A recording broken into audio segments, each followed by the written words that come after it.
You can treat studying music like your career the way other majors do. You know, instead of letting it take over your life. You could still be passionate about it and practice a lot and do a bunch of ensembles and be excited by it, but you need to have other things outside of music that you're doing.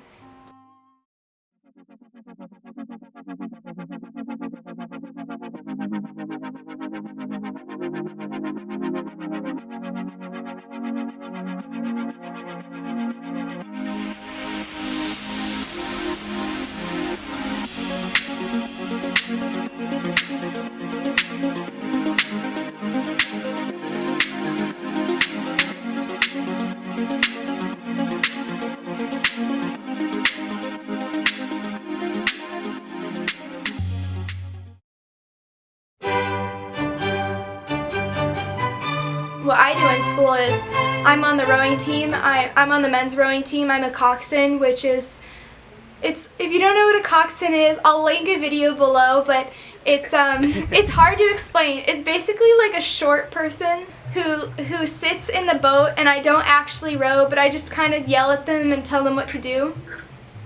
So that's always a fun, I do that at like 5:45 a.m. every morning, but it's really fun, and being on a team and just having all those friends who aren't in music is really nice. It's a great social opportunity.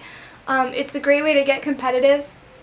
I'm also in a sorority, and so that's a lot of fun. I have a lot of good friends in that.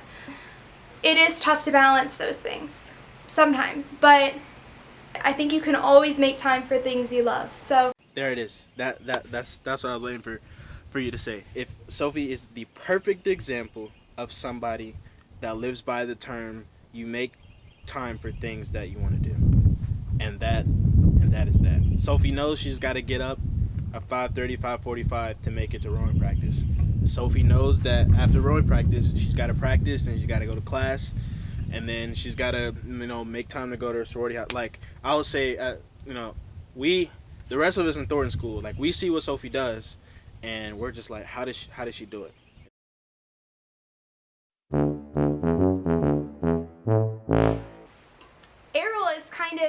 He focuses probably more energy on music and diversifying within music, which is really cool, and that's kind of how he breaks away from classical. Yeah.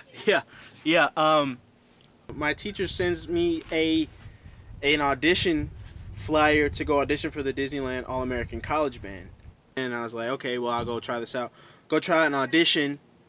I'm on the bus heading back from Arizona State when the wind ensemble played at the College Band Directors National Association clinic or whatever thing, and they say I got in. I was like, whoa, right? Woo! Woo! Get in. Fast forward to the summer. Get there in the summer, and I realized, you know what? I'm not gonna be playing Wagner. I'm not gonna be playing Mahler. I'm gonna really be playing all these excerpts and like being wind ensemble and orchestra. I'm gonna be sitting here and I'm gonna be playing Earth, Wind and Fire, Stevie Wonder, all these Disney tunes. I'm gonna be in the park, and then every night I'm gonna be in a big band. I had never, not once in my life, except for the audition, even touched playing jazz music like that in any sort of thing. And that whole summer, I had been surrounded by mostly jazz musicians, and people, and jazz musicians are a different breed. Yeah. I love jazz Different lingo, musicians. different everything. And I saw them and how they worked in the different music that they were playing, and my interest just kept going up. So when I got back to school, I started listening to more jazz, playing more like on my own practice sessions.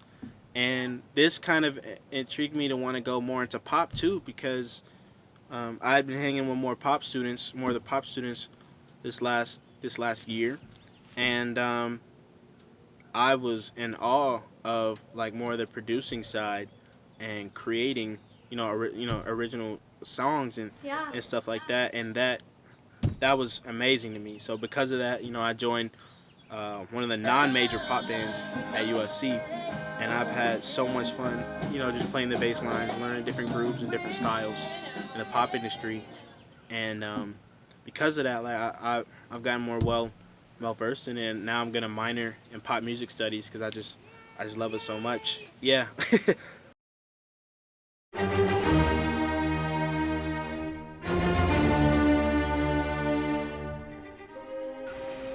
Yeah, so I actually want to delve a little bit into our social lives because I know a lot of people might be curious. I know when I was going to college, I was a little bit worried about my ability to find friends outside of music school because, again, it's one of those things where I didn't want to just have musicians as friends. And so I know for you, you have a lot of friends in pop, which I think is different than having all your friends be classical. So can you talk about a little bit about that? Yeah. Even more friends outside of pop, and I say this is where it comes from.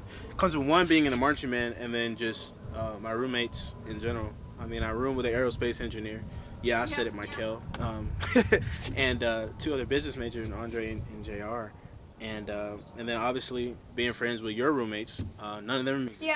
Yeah. So just to give you background, Errol and I are next door neighbors, which is totally by chance. Yeah. We actually are in the same apartment complex, at least for this year, and we just happen to literally have our rooms, like our apartments, right next door to each other. Yeah. But yeah, we both have roommates who are in music. It kind of is like a fresh perspective, and it makes it so you can kind of escape a little bit.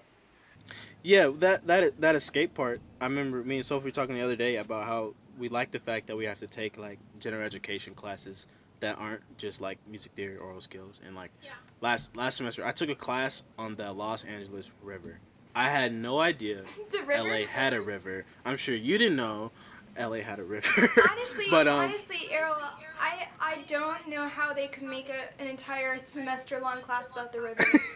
man, Can you explain that a little? Like, I just. yeah, I mean, we talked about the history of it. Like, we went all the way as far back as like the Native Americans, as to how they had to use it. Politics, people dying over this water. Like, I mean, people getting murdered. I mean, you think about it, LA is a desert, right? So water's pretty important, and technology isn't what it is today. We even went on a field trip to one of the parks.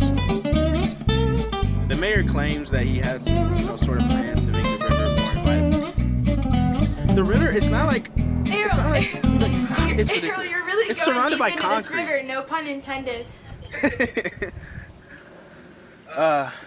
Anyways, yeah, what were we even talking about?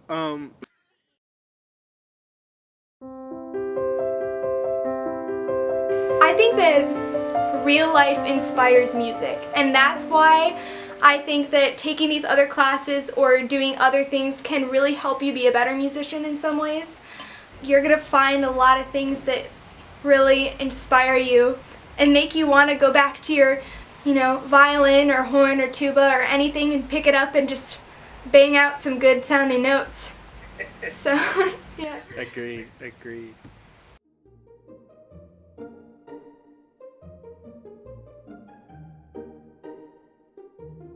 Well, thanks for coming, learn and listen to Sophie and I's stories. I know they're a little bit crazy, a little bit fun, but thanks for watching, guys, and see you soon.